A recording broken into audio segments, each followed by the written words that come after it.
Hello everyone, आप सभी का स्वागत है आपके अपने study platform BKS business online classes पर। और आज के इस वीडियो में हम डिस्कस करने जा रहे हैं ट्वेल्थ हिंदी।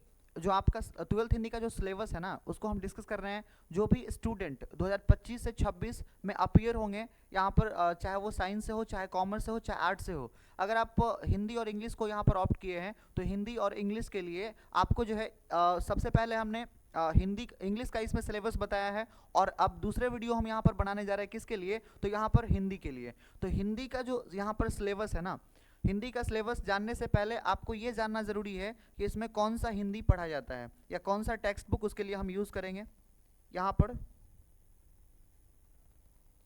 यहाँ पर कौन सा टेक्स्ट बुक आपको यूज़ करना है।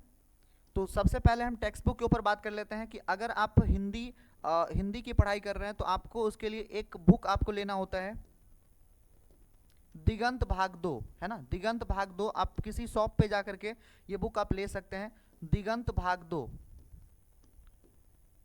दिगंत नाम से एक बुक आती है यहाँ पर। और ये भाग 1 नहीं लीजिएगा, भाग 2 लीजिएगा, जिसमें ये भाग 2 होता है 12th का और भाग जो 1 होता है वो 11th का होता है। तो ये चीज़ आप ले लीजिएगा। तो इसके बाद हम डिस्कस करते हैं पूरे इसके सिलेबस पर, सिलेबस में हमें क्या क्या करना होता है। चलिए, और पैटर्न आपका जो है वो सेम है यहाँ पर, जैसे पैटर्न आपका था पहले यहाँ पर 24 से 25 वाला, और सेम पैटर्न है 25 से 26 वाला, है ना। लेकिन अभी तक इसके विषय में कोई नोटिफिकेशन नहीं आया है। इनकेस अगर कोई नोटिफिकेशन आता है तो आपको यहाँ पर वो चीज़ यहाँ पर शेयर कर दिया जाएगा इस वीडियो के माध्यम से यहाँ पर। चलिए, यहाँ पर अब देखते हैं नेक्स्ट यहाँ पर हम बात कर लेते सबसे पहले कि जो इसके सिलेबस है ना, सिलेबस में हम कैसे इसको प्रिपेयर करेंगे, है ना। इस सिलेबस को पहले जानते हैं, फिर हम बात करेंगे कैसे इसको प्रिपेयर करेंगे। सिलेबस में भी सेम पोर्शन होते हैं, सेम पोर्शन यहाँ पर आप देखिएगा तो सेम पोर्शन होता है। एक पोर्शन आपका होता है, जैसे आपका एक पोर्शन हो गया पाठ्य पुस्तक वाला। जैसे हम टेक्स्ट बुक की बात करें, टेक्स्ट बुक जैसे आपका हिंदी का जो भी बुक है वो पाठ्य पुस्तक आपको बहुत ज़रूरी है। जो लिटरेचर वाला पोर्शन है, साहित्य वाला पोर्शन है, वो आपको करना ही पड़ेगा यहाँ पर। चलिए, इसके अलावा अगर हम बात करते हैं नेक्स्ट, तो नेक्स्ट आता है इसमें हिंदी व्याकरण, है ना। हिंदी व्याकरण का भी काफ़ी वेटेज है, जैसे ग्रामर का वेटेज था सेम उसी प्रकार से यहाँ पर हिंदी व्याकरण भी है, उसको भी हम हिंदी ग्रामर भी कहते हैं। यहाँ पर देखिएगा नेक्स्ट अब आता है इसमें दीर्घ वाला पोर्शन। दीर्घ वाला में क्या आता है, जैसे हम बोल रहे थे यहाँ पर कॉम्प्रीहेंशन, तो कॉम्प्रीहेंशन वाला पोर्शन में सेम होता है। यहाँ पर ध्यान दीजिएगा, कॉम्प्रीहेंशन वाला पोर्शन में क्या होता है, जैसे हम लोग यहाँ पर सीखते हैं निबंध लिखना, है ना। निबंध लेखन में हम आते हैं। फिर इसके अलावा जैसे हम आते हैं पत्र लेखन, है ना, पत्र लेखन। इसके अलावा इसमें आते हैं संक्षेपण। इसके अलावा इसमें आते हैं यहाँ पर व्याख्या या सौप्रसंग कह सकते हैं, यहाँ पर। इसके अलावा यहाँ पर इसमें आते हैं यहाँ पर शॉर्ट टाइप क्वेश्चन, यानी कि लघु उत्तरीय क्वेश्चन और दीर्घ उत्तरीय क्वेश्चन, है ना। लघु उत्तरीय आते हैं इसमें। इसके अलावा इसमें एक और आते हैं, छठा वाला हम यहाँ पर डिस्कस कर लेते हैं। एक सेकेंड, थोड़ा सा छठा वाला हम यहाँ पर डिस्कस कर लेते हैं, दीर्घ उत्तरीय क्वेश्चन। दीर्घ उत्तरीय क्वेश्चन भी इसमें आते हैं, हम एक एक करके सब पर डिस्कस करेंगे। पहले हमने आपको ये बताया कि इसमें इतना चीज़ आपको सॉल्व करना होता है। सबसे पहले हम निबंध लेखन की प्रक्रिया को यहाँ पर जानेंगे। जैसे इसमें निबंध सेम उसी प्रकार से है, 5 आपसे पूछा जाएगा, उसमें से आपको एक को सॉल्व करना है। पत्र लेखन 2 रहता है, उसमें से आपको बस एक को सॉल्व करना है। संक्षेपण आपको 2 पूछा था, उसमें से बस आपको एक को सॉल्व करना है। दीर्घोत्तरीय क्वेश्चन आपसे 6 पूछा जाता है, 3 को सॉल्व करना है। यहाँ पर लघु उत्तरीय 5 मतलब 10 पूछा जाता है, लेकिन उसमें से सिर्फ आपको 5 को सॉल्व करना है। सौप्रसंग व्याख्या 4 रहता है, जिसमें से आपको 2 को यहाँ पर सॉल्व करना होता है। तो ये वाला हमने आपको, ये वाला पार्ट आपको करा दिया। इसके अलावा आप देखिए इसमें भी 2 पार्ट आते हैं। पहला पार्ट आते हैं क्या टेक्स्ट बुक में, एक आता है गद्य खंड, जिसमें कहानी होते हैं, निबंध होते हैं, बड़े बड़ी जो कहानियाँ होती हैं, निबंध होते हैं, यात्रा वृत्तांत होते हैं, या जो भी बड़ी स्टोरीज होते हैं, वो किसके अंतर्गत आते हैं, यहाँ पर गद्य खंड के अंतर्गत। जो यहाँ पर कविता, दोहा, ये जितने भी होते हैं ये सब आते हैं पद खंड के अंतर्गत। इसमें भी 13 चैप्टर है और इसमें भी 13 चैप्टर है। इसके अलावा ये आपके कितने हो गए फिर 26 चैप्टर। और लास्ट में आपको एक चीज़ और पढ़ना पड़ता है इसमें, प्रतिपूर्ति। उतना इंपॉर्टेंट नहीं है, बट ये भी आपको पढ़ना बहुत ज़रूरी है। प्रतिपूर्ति में भी 3 चैप्टर आते हैं, तो ये भी पढ़ना बहुत जरूरी है। प्रतिपूर्ति में भी 3 चैप्टर आते हैं, तो ओवरऑल आपसे 30 या 29 चैप्टर या 30 चैप्टर जो है आपको करना होता है। चलिए यहाँ पर फिर बात कर लेते हैं हिंदी व्याकरण में। तो हिंदी व्याकरण का वाइड टॉपिक है, जैसे ग्रामर का वाइड टॉपिक था, सेम उसी प्रकार से यहाँ पर हिंदी व्याकरण का भी एक वाइड टॉपिक है। इसमें बहुत सारे टॉपिक्स आते हैं, बहुत सारे यहाँ पर चैप्टर्स हैं। तो सबसे पहले हम बात करते हैं हिंदी व्याकरण के टॉपिक्स के ऊपर। इसको आप इरेज कर लेते हैं, इरेज कर लेना। चलिए यहाँ पर अब ऐड कर लेते हैं। फिर अब देखते हैं यहाँ पर हिंदी व्याकरण के जो टॉपिक्स होते हैं, यहाँ पर देखिए, यहाँ पर ध्यान दीजिएगा एक बार। हिंदी व्याकरण के टॉपिक्स, हिंदी व्याकरण के टॉपिक्स,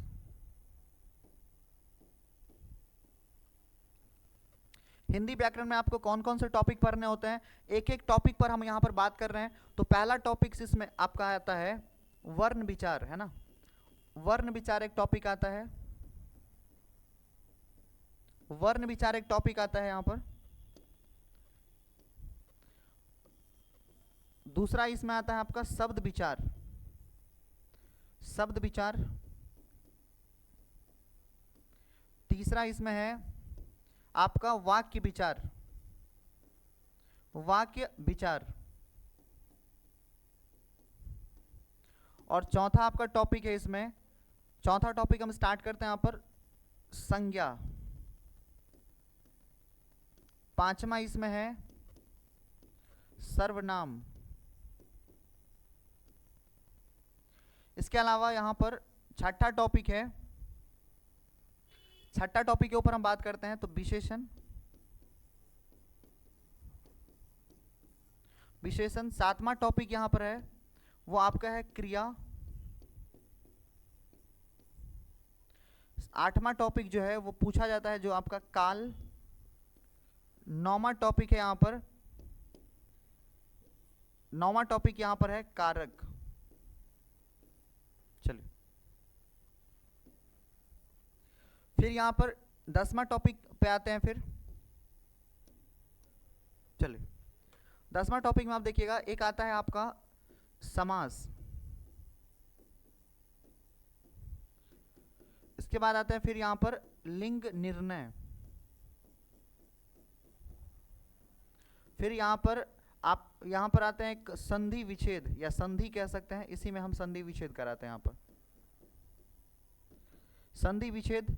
और जो यहाँ पर 13 नंबर टॉपिक है उसमें जो है विपरीतार्थक शब्द, जिसको हम विलोम शब्द कहते हैं यहाँ पर, विलोम शब्द। 14 नंबर में यहाँ पर है पर्यायवाची शब्द।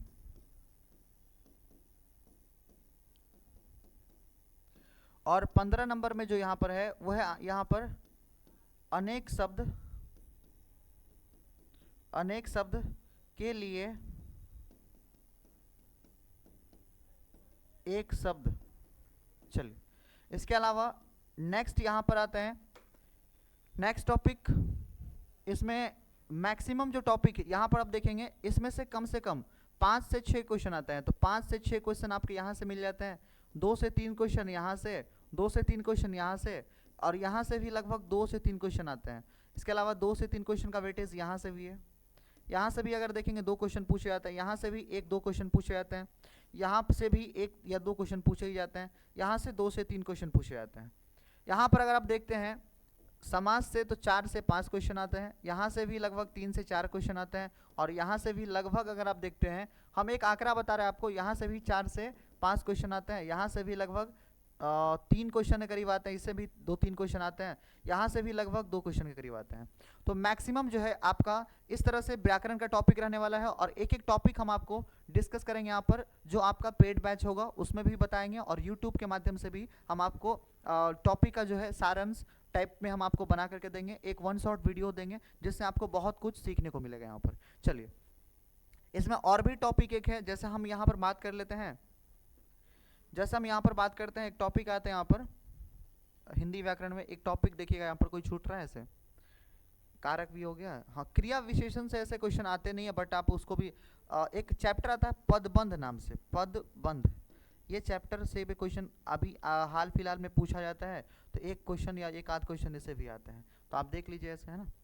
तो मैक्सिमम जो चैप्टर्स है ना उसमें से जो सबसे वेटेज इस चैप्टर का उसको आप कर लीजिए। यहाँ पर आप समास को कर लीजिए। इसके अलावा एक टॉपिक और छूट रहा है, जैसे हम बोल रहे हैं ना उपसर्ग और प्रत्यय। उपसर्ग ये इंपॉर्टेंट टॉपिक है, उपसर्ग और प्रत्यय। तो उपसर्ग और प्रत्यय 4 से 5 क्वेश्चन ऐसे आते हैं, ध्यान दीजिएगा इस पर। यहाँ पर देखिए नेक्स्ट, तो हम बात करते हैं, ये आप पढ़ लीजिए संधि, संधि पढ़ लीजिए अच्छे से, और आप समास पढ़ लीजिए, आप लिंग निर्णय अच्छे से पढ़ लीजिए, आप जो है वर्ण विचार अच्छे से पढ़ लीजिए, आप यहाँ पर जो है वो उपसर्ग प्रत्यय अच्छे से पढ़ लीजिए। व्याकरण में तब पढ़ने की जरूरत ही नहीं है, व्याकरण में कुछ कुछ डेफिनेशन से पूछ लिया जाता है, तो उतना पढ़ने की आवश्यकता है नहीं। मतलब आपको मैक्सिमम चीज़ यहीं से हो जाएगी अगर आप यहाँ से भी करते हैं तो। मतलब कुछ ही चैप्टर आपको पढ़ने होते हैं, नहीं तो अगर आपको एक एक चैप्टर आपको क्लियर करना है तो आप यहाँ से भी कर सकते हैं, इस चैनल के माध्यम से भी कर सकते हैं, और पेड बैच से भी आप कर सकते हैं यहाँ पर। चलिए, तो सबसे पहले ये यहाँ पर हमने आपको बता दिया कि इसका जो सिलेबस है ना उसमें कौन कौन से टॉपिक पढ़ने होते हैं और कौन कौन से यहाँ पर टीचर के द्वारा पढ़ाए जाते हैं। बहुत सारे टीचर ये सब नहीं पढ़ाते हैं, जितने भी हम टॉपिक के नाम बताए हैं, कुछ ही टॉपिक पढ़ाते हैं जो इंपॉर्टेंट एग्जाम के लिए है, बाकी टॉपिक पर वो डिस्कस नहीं करते हैं। लेकिन अगर आप एक बार पूरे अच्छे से व्याकरण को कवर करते हैं तो आप अगर आने वाले किसी भी एग्जाम में अगर आप अपीयर होते हैं तो वहाँ पर आपको, जहाँ पर हिंदी का वेटेज है वहाँ पर आपको इसका जो है देखने को जलवा मिलेगा यहाँ पर। चलिए नेक्स्ट बात कर लेते हैं फिर यहाँ पर देखिए एक बार, तो यहाँ पर आप ध्यान दीजिएगा थोड़ा सा, जैसे हमने बताया क्या कि अगर आप यहाँ पर ऑब्जेक्टिव, ऑब्जेक्टिव मतलब होता है वैकल्पिक प्रश्न। अगर आप वैकल्पिक प्रश्न की अगर हम बात करें, नहीं तो आप ऐसे भी लिख लीजिए, वैकल्पिक की जगह पर आप डायरेक्ट ऑब्जेक्टिव भी बोल सकते हैं, या आप एमसीक्यू भी बोल सकते हैं, एमसीक्यू मल्टीपल चॉइस क्वेश्चन। अब यहाँ पर देखते हैं सेम पैटर्न यहाँ पर है, जैसे यहाँ पर आप देखेंगे उसमें एक लाइन से दिया था 1 से लेकर के 60 तक अंग्रेजी में कि वहाँ से आपको ग्रामर का, और 61 से लेकर 100 तक आपका जो है वो टेक्स्ट बुक का। लेकिन इसमें ऐसा नहीं है, इसमें जो है 55 से लेकर के 56 ऐसे करके क्वेश्चन व्याकरण से होते हैं, मतलब यहाँ पर ये होते हैं व्याकरण से। और अगर हम यहाँ पर बात कर लेते हैं तो लगभग 30 से 35 या 35-36 जो क्वेश्चन होते हैं वो होते हैं आपके हिंदी वाला जो पाठ्य पुस्तक है, हिंदी जो आपका पुस्तक है दिगंत, उससे पूछे जाते हैं। तो इस बात की जो है यहाँ से आपको जानकारी हो गई होगी। आई होप आपको ये चीज़ अच्छे से क्लियर हो गया होगा। और हम बात कर लेते हैं कि अगर आप यहाँ पर हिंदी और इंग्लिश, तो इंग्लिश में हमने ये नहीं बताया कि वहाँ पर कि आप ये जो है कैसे आप 90+ स्कोर कर सकते हैं, बट हम यहाँ पर आपको बता देते हैं ओवरऑल दोनों के लिए कि अगर आप लैंग्वेज पेपर में, अगर सुनिए ध्यान दीजिएगा कि अगर आप लैंग्वेज पेपर में अच्छा मार्क्स लाना चाहते हैं, अगर 180+ लाना चाहते हैं, तो सबसे यहाँ पर सबसे पहला काम क्या करना है, जितने भी टॉपिक्स है वो सभी टॉपिक पर आपका अच्छा पकड़ होना चाहिए, सेलेक्टिव चीज़ों को पढ़ना है, और तब जाकर के आपका जो है इतना मार्क्स आ सकता है। और कम से कम गलतियां करनी है। अगर आप गलती करते हैं, अशुद्धि पर बहुत, लैंग्वेज पेपर में सबसे ज़्यादा जो रोल प्ले करता है वो होता है अशुद्धि। अगर आप अशुद्धि करते हैं आपके एग्जाम में, तो कहीं ना कहीं उसका जो है खामियाजा आपको भुगतना पड़ सकता है। तो अशुद्धि आपको मिनिमम करना है, नहीं के बराबर, है ना। तो अशुद्धि अगर आप करते हैं तो आप फंसेंगे यहाँ पर, तो ये चीज़ आप ध्यान रख लीजिए यहाँ पर, है ना। तो अशुद्धि पर आपको काम करना है कि अशुद्धि एग्जाम में ना हो। इसके अलावा आपके हैंड राइटिंग का भी बहुत योगदान होता है कि अगर आप हैंड राइटिंग अच्छा नहीं होता है आपका, तो आप अच्छा परफॉर्म एग्जाम में नहीं कर सकते हैं। तो हैंड राइटिंग आपका अच्छा होना चाहिए। तो आपका जहां पर 2 मार्क्स मिलने वाला है वहां पर 1 मार्क्स बढ़ा करके दिया जाता है, राइट। अब एक चीज देखिए, फिर हैंड राइटिंग का भी योगदान है। अगर आपका ये सब होता है, इसके बाद आपका कंसेप्चुअल क्लैरिटी, आपका जो कंसेप्चुअल क्लैरिटी अगर आपका नहीं है, क्लैरिटी नहीं है, आप सही तरीके से लिख नहीं पा रहे हैं, आप सही तरीके से बोल नहीं पा रहे हैं, सही तरीके से कॉन्सेप्ट याद नहीं है, तो ये अगर आपका खराब है, ये अगर आपका खराब हो गया, तो ये सब रहने के बावजूद भी कुछ होने वाला नहीं है। तो कंसेप्चुअल क्लैरिटी पर आपको ध्यान देना है। 1 नंबर आपको कम ही मिलेगा, लेकिन आपका कंसेप्चुअल क्लैरिटी अच्छा है तो आप कहीं पर नहीं फंसने वाले हैं। हैंड राइटिंग अगर आपका अच्छा हो तो प्लस पॉइंट है, अशुद्धि कम करते हैं तो ये आपका प्लस पॉइंट है। तो ये चीज़ आपको थोड़ा सा ध्यान रखना है। और हिंदी और इंग्लिश जो भी लैंग्वेज पेपर होते हैं, मैथिली होते हैं, और भी अलग अलग लैंग्वेज पेपर होते हैं, उर्दू होते हैं, तो जितने भी पेपर होते हैं ना, सब में आपको यही ध्यान रखना होता है कि हम कम से कम एरर करें, कम से कम गलतियां करें, और अधिक से अधिक मार्क्स को लेकर के आए। तो आई होप आपको इस वीडियो से ओवरऑल एक मोटा मोटी आपको ये समझ आ गया होगा कि हमें किस तरह से इस पेपर को प्रिपेयर करना है और किस तरह से चीज़ों को यहाँ पर लेकर के चलना है। तो मिलते हैं आपसे फिर नेक्स्ट वीडियो में। तब तक के लिए जय हिंद, वंदे मातरम।